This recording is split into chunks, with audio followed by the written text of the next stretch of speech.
Berita kekalahan Jepang pada tanggal 15 Agustus 1945. Kaisar Hirohito memerintahkan penghentian permusuhan terhadap sekutu. Setelah sebelumnya, yaitu pada tanggal 14 Agustus 1945, sekutu menjatuhkan bom atom di kota Hiroshima dan Nagasaki. Berita tentang gencatan senjata yang dilakukan oleh Jepang ini disiarkan di radio Jepang dari Tokyo. Ternyata siaran tersebut tertangkap di Indonesia dan Sultan Syahrir mendengarnya.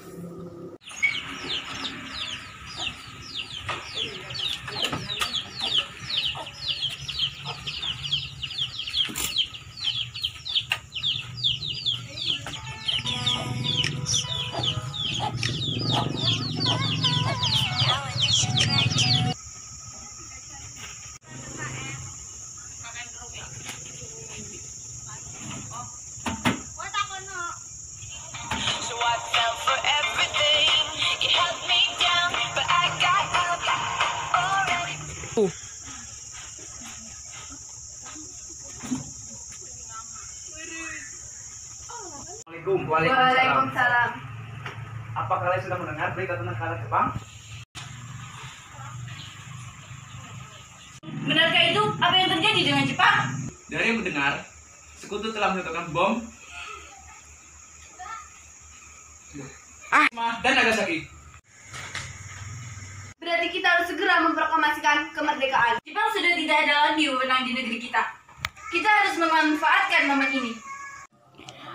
Peristiwa Rengas Dengklok, perdebatan golongan tua dengan golongan muda. Setelah mendengar berita kekalahan Jepang, Hairul Saleh segera merencanakan pertemuan dengan anggota golongan muda lainnya untuk membicarakan masalah proklamasi kemerdekaan. Pertemuan ini dilangsungkan di Jalan Pegangsaan Timur nomor 17 Jakarta pukul 20.00 waktu Indonesia Barat. Teman sekalian, apakah kalian sudah mendengar berita tentang keadaan Jepang? Dari mana engkau tahu tentang itu? Saya dan Sukani berkumpul dengan Syahrir dengan siaran radio Jepang yang mengumumkan berita tentang gencatan senjata itu. Negeri kita sekarang ini dalam kondisi vacuum of power. Saya menemukan kalian semua di sini untuk membicarakan masalah itu. Manfaatkan situasi ini. Kalau begitu, kita harus membagi tugas. Hairul, kalian harus pergi ke kediaman Soekarno untuk menyampaikan berita ini. Darius akan memerintahkan pemuda lainnya untuk merebut kekuasaan dari Jepang. Kediaman Soekarno, Jalan Pegangsaan Timur, nomor 56, Jakarta, pukul 22.00 waktu Indonesia Barat. Terjadi perdebatan serius antara golongan pemuda dengan Soekarno. Harus memproklamasikan kemerdekaan sekarang, Bung. Ini batang leherku, serta aku pojok itu sekarang. Dan potonglah leherku malam ini juga. Kamu tidak perlu menunggu sampai esok hari. Jepang sudah kalah oleh sekutu dan tidak ada lagi kuasa di negeri ini. Mengapa kita harus menunggu? Rakyat sudah banyak menderita akibat penjajahan ini, Bung. Jepang adalah masa yang silam. Belum lagi kita harus menghadapi Belanda yang hendak kembali berkuasa di negeri ini. Kita harus menunggu janji dari Jepang untuk memerdekakan bangsa ini. Kita bisa, Bung. Kita harus bangkit dan memproklamasikan kemerdekaan ini. Segelintir ini tidak akan mampu mengalahkan armada perang milik Jepang. Coba bayangkan, bagaimana kita akan berdiri tegak di atas kekuatan sendiri. Semakin cepat kita memproklamasikan kemerdekaan, akan semakin cepat pula kita mengakhiri penderitaan rakyat yang sudah ditanggung selama ini, Bung. Tapi berikan kami waktu untuk berunding sebentar. Di ruang terpisah, para anggota golongan tua yang berada di kediaman Soekarno langsung membicarakan permasalahan tersebut. Para pemuda menuntut untuk segera memproklamasikan kemerdekaan. Tidak boleh gegabah, Bu. Kita butuh waktu untuk mempersiapkan semuanya dengan matang. Menurut saya, yang terpenting saat ini adalah menghadapi sekutu yang hendak berniat kembali menguasai negeri ini. Selain itu, masalah kemerdekaan nanti saja dibicarakannya. Bagaimana dengan pendapat golongan muda? Apakah kita abaikan saja? Mereka masih muda, pemikiran mereka masih terlalu pendek. Lihat ke depan, mempersiapkannya dengan matang. Kalau tidak, bagaimana jika nanti semuanya berantakan? Baiklah, Bung. Berarti kita semua sudah sepakat.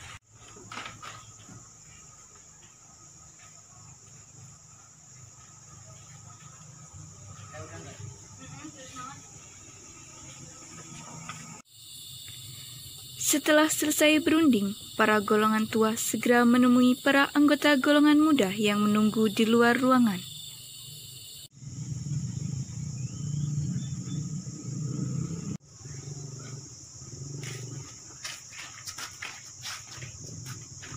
Setelah berunding tadi, kami memutuskan untuk tidak tergesa-gesa mengenai hal proklamasi kemerdekaan.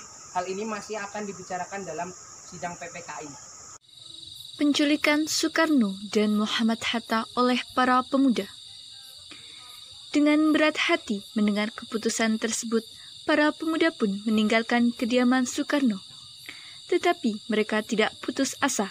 Mereka pun menyusun strategi bagaimana membujuk Soekarno dan Muhammad Hatta untuk memproklamasikan kemerdekaan segera mungkin. Akhirnya, mereka memutuskan untuk mengasingkan kedua tokoh itu ke Rengas Dengklok agar terhindar dari desakan pemuda dan pengaruh Jepang di Jakarta. 16 Agustus 1945, pukul 04.00 waktu Indonesia Barat, kediaman Soekarno.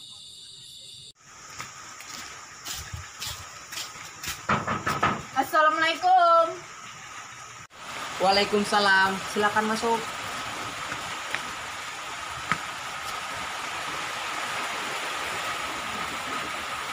Silakan duduk. Ada apa saudara datang sepagi ini? Kami bermaksud membawa Anda dan Soekarno untuk ikut kami menuju tempat pengasingan. Tempat pengasingan, apa yang saudara maksudkan? Ya, kami akan membawa kalian untuk diasingkan agar terhindar dari ancaman bentrok antara rakyat dengan Jepang. Baiklah, kami akan ikut. Sebaiknya Ibu Fatmawati dan anak Anda ikut serta Bu, demi menjamin keselamatan mereka. Baiklah, saya akan mengajak mereka. Hilangnya Soekarno dan Muhammad Hatta secara misterius pagi itu menimbulkan kepanikan di kalangan para pemimpin di Jakarta. Peristiwa ini baru diketahui oleh Mr. Ahmad Subarjo pukul 08.00 pagi. Apakah saudara tahu keberadaan Soekarno dan Bung Hatta? Maaf, saya tidak tahu, Bung. Katakanlah kepadaku di mana mereka sekarang. Akan kujamin keselamatan mereka saat tiba di Jakarta. Dan aku akan menjamin kemerdekaan pada esok harinya. Baiklah, kami akan menunjukkan tempatnya di Rengas Dengklok. Perundingan dengan Soekarno di Rengas Dengklok. Nah, sekarang jelaskan mengapa saudara sekalian membawa kami ke sini. Maaf kelancaran kami, Bung. Ini demi keselamatan Anda. Kami ingin membicarakan masalah proklamasi kembali. Bukankah tempoh hari sudah kami katakan kepada kalian, masalah kemerdekaan masih akan dibicarakan dalam sidang PPKI. Memang benar adanya, tetapi kami semua berpendapat, mengapa menunggu untuk dimerdekakan oleh Jepang? Kami ingin memproklamasikan kemerdekaan tanpa adanya campur tangan dari Jepang. Pendapat itu benar, namun kita masih terlalu dini untuk memproklamasikan kemerdekaan ini.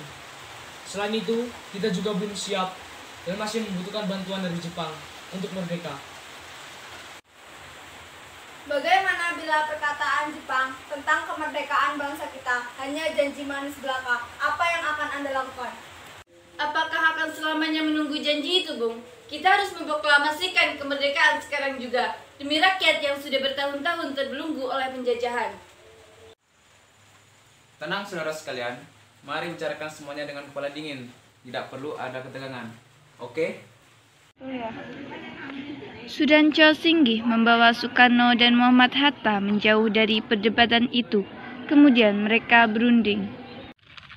Saya mengerti perhitungan Anda berdua mengenai masalah proklamasi ini. Tapi saya percaya kita dapat bangkit dan memanfaatkan situasi ini. Tetapi, apakah kita bisa? Akankah ini semua mungkin dilakukan? Tentu mungkin, Bung. Asal kita berusaha, tentu akan kita temukan jalan keluarnya. Baiklah, saya setuju. Kita akan memproklamasikan kemerdekaan ini tanpa campur tangan Jepang. Pada pukul 17.30 waktu Indonesia Barat, rombongan dari Jakarta tiba di Rengas Dengklok untuk menjemput Soekarno dan Muhammad Hatta.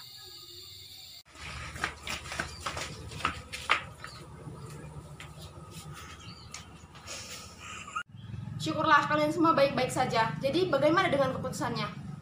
Kami setuju. Kemerdekaan akan dilaksanakan tanpa campur tangan Jepang.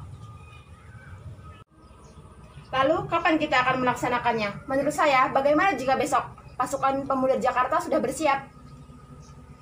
Jika mungkin, ya kita akan melaksanakannya esok pagi.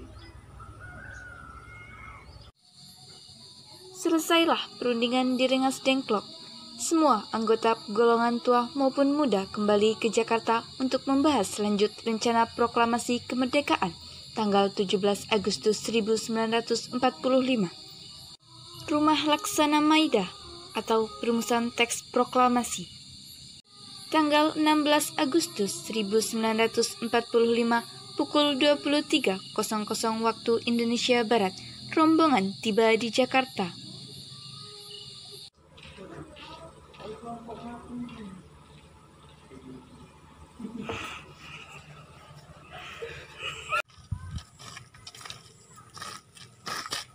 Bagaimana kita membicarakan naskah proklamasi untuk mendeklarasikan kemerdekaan kita?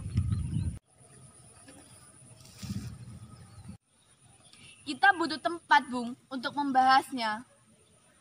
Tapi hari sudah larut malam dan pihak Jepang tak mungkin mengizinkan kita untuk melakukan kegiatan. Apalagi jika mereka tahu bahwa kita hendak membicarakan rencana proklamasi. Saya punya ide, kita akan meminjam rumah perwira Jepang Laksamana Maeda. Perumusan teks proklamasi dilakukan di rumah makan Maida. 3 eksponen pemuda yaitu Sukarni, Hairil Saleh, dan BM Diah menyaksikan Soekarno, Muhammad Hatta, dan Mr. Ahmad Subarjo membahas perumusan naskah proklamasi.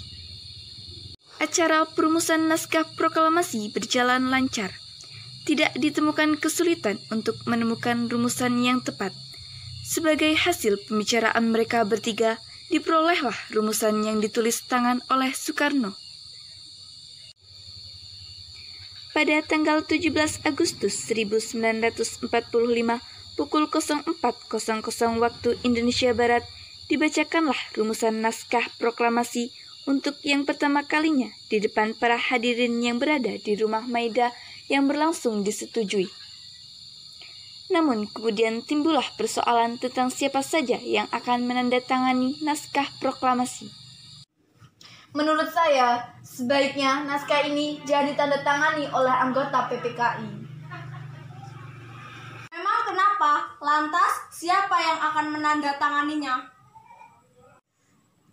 PPKI kan lembaga bentukan Jepang. Tadi kita semua sudah sepakat bahwa kita ingin memproklamasikan kemerdekaan tanpa campur tangan dari Jepang. Kau benar, Nak. Bagaimana ini, Bung? Adakah dari kalian yang mempunyai pendapat untuk menyelesaikan masalah ini? Bagaimana jika naskah ini ditandatangani oleh hadirin yang datang saat ini, seperti Amerika ketika menandatangani teks deklarasinya? Jangan, kita tidak boleh meniru, kita harus berbeda dari bangsa lain. Lalu, bagaimana Bung Karno?